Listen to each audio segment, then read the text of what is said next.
Hey guys, so what if here? Welcome back to NASCAR 2011, the game for race 1636 for the running of the Infineon 350. It was I don't know. So the paint scheme I'm picking for this race, it will be the tornado car. So we're gonna click that. It looks hot, I'm not gonna lie. So we're gonna go right into career and get this underway as we have to wait for another fucking goddamn loading screen.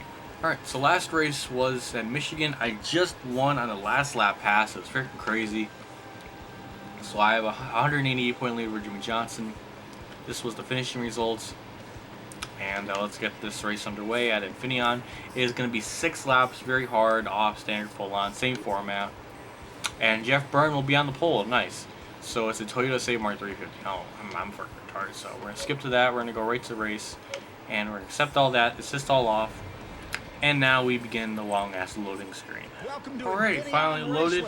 I'm looking forward to this again. Infineon is one of my favorite tracks in this game. Track's a little bit wonky in terms of like track modeling, but other than that, it's still really fun to race on.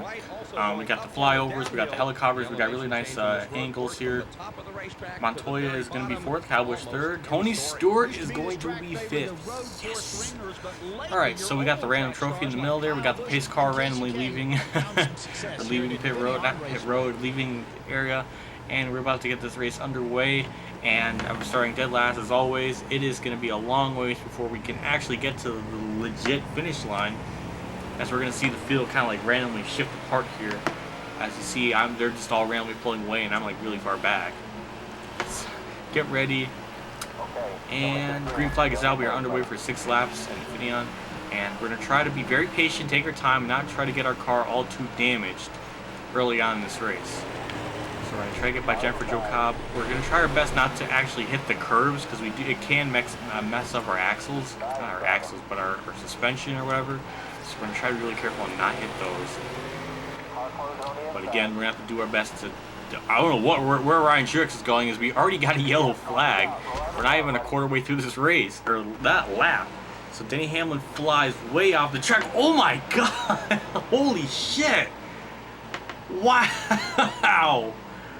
God damn! Hamlin, Allmendinger just rode Hamlin. Holy shit! I did not expect that at a track like this. That's... God damn! Just lifted him right off the ground. So I only gained a few spots. I was gonna note that Ryan Truex was sliding off the track like crazy, and there's already a wreck by Hamlin, and he almost died. Damn. So, alright, let's get this race back going once again. Hopefully we can last more than half a lap. Green flag's back out once again. These cars are slowing up randomly right around here, so we have to be very careful and getting around them.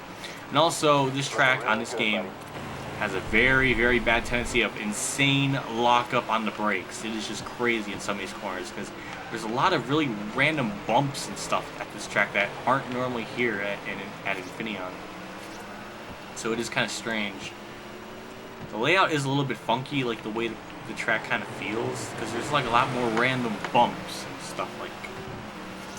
But other than that, the lockup is just crazy on this game. You can you can turn the wheel slightly when you're even braking, and it just wants to snap.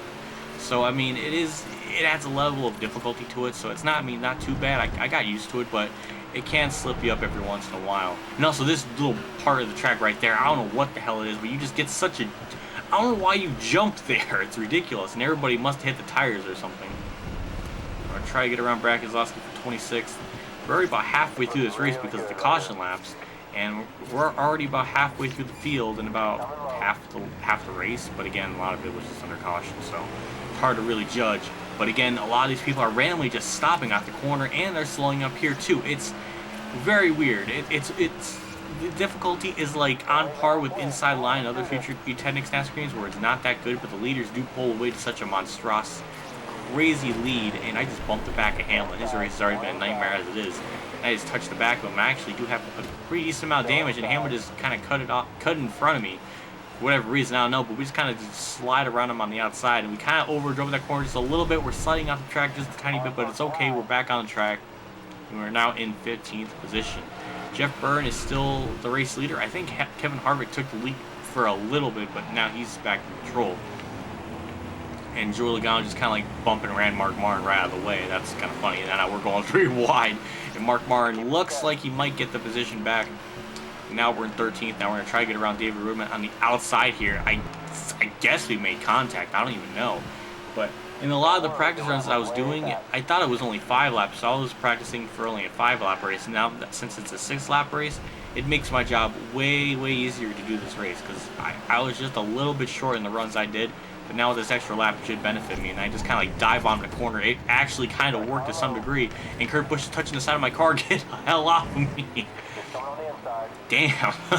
I mean, we just made the pass, barely, but damn, it wouldn't get off me. And that's the first time I think I legit hit the wall in a couple of races. That's because I was looking back and talking about Kurt Busch being silly, and I messed up. And now we got massive brake lockup. We're sliding. It's okay. We're back on.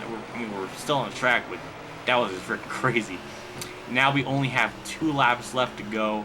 Again, it's just kind of a shame because we're just not going to have enough time to actually run down these leaders as I would have really liked to see. But that caution really messed me up because I have been getting around these guys pretty easily. It's just going to be that case of just not having enough time, which is a shame because I really thought I had a good chance to win this race with it being like 6 laps instead of what I originally thought was 5. Because remember, on this game, you have to manually set the laps, so I kind of had to guess on how many laps this would have been. I thought it was 5, but it's actually 6. So it's just kind of a little bit annoying. I really thought I could have won this race, but the leader has too much of a lead. I don't really think there's any other way I really could have done to get around these guys. I got them around them as pretty flawlessly as possible, except for that little run-in with Kurt Busch, but that wouldn't cost me too much ground in the long run. Looks like Jeff Burns is about to hit the line this time by. He looks like he's going to be in full control of winning this race, which will be his 4th win of the season if it plays out. He won at Daytona, and then he won at Auto Club, then he won at Pocono a few races ago as I clipped the inside wall now, and then maybe here possibly today. We're going to try our best to get around Kyle Busch for the 5th position, which I think is probably within our possibility range. He just completely wiggled off that corner for some reason, and I'm going to take that position away from him. And here's the most frustrating part is that I can see Jeff Burton in my sights, but it's just not going to be enough time. If that caution never came out, or if Hamlin never fucking almost nearly flipped over, I could be in victory lane or a very well chance to win this race, but it's just not going to be the case today, which is a shame. But hey, after a couple of good races, I got 3rd, I got 1st the other race in Michigan. So I mean, a top 5, even if I can get a higher position, will be better. And look at this! I'm going to fly by Montoya on the outside. I just randomly lost my front bumper. I don't even know why. I don't even think I barely touched Montoya. So that's very strange. I think that's the first time I think I legit lost my bumper this entire season. And I don't know, but we're getting off these final couple of corners here. We're in 4th place. We might just barely get to 3rd. Depending on how Stewart gets off this corner, will be all up to him. We're going to get off this corner pretty well. He's going to slow up a little bit. We're just going to get 3rd, and we're going to be just like a lap short of catching these guys. As Jeff Burton is going to win, Jeff Gordon 2nd, and then I'm going to get 3rd. Again, if I just didn't have that caution, or if I had one more lap or anything, again, if that caution probably never came out, I probably could have won this race, but shit happens. I mean, Denny Hamlin like nearly flipped over. I mean, holy shit. But again, I got 3rd place, very solid finish. That's the position I got at Pocono as well, and everything. And damn, like 5-6 seconds faster. Like the AIs are just terrible in this game. Like they can get to like a big lead really quickly, but their overall pace is just not that good. And if I actually qualified for this entire season, I probably could have won every single race most likely. Jeff Burton wins the race regardless. Tony Stewart gets 4th, so Stewart Haas at top 5. That's pretty nice. Montoya ended up getting 5th after starting 3rd. Jamie McMurray and Greg Biffle, who were outside the top 10 in qualifying, end up getting inside the top 10, so that's pretty nice. Kurt Busch 11th, Joey Logano 13th, and Mark Martin 16th. Harvick, who started 11th, got 19th. Junior started where he finished. That's really about it. That's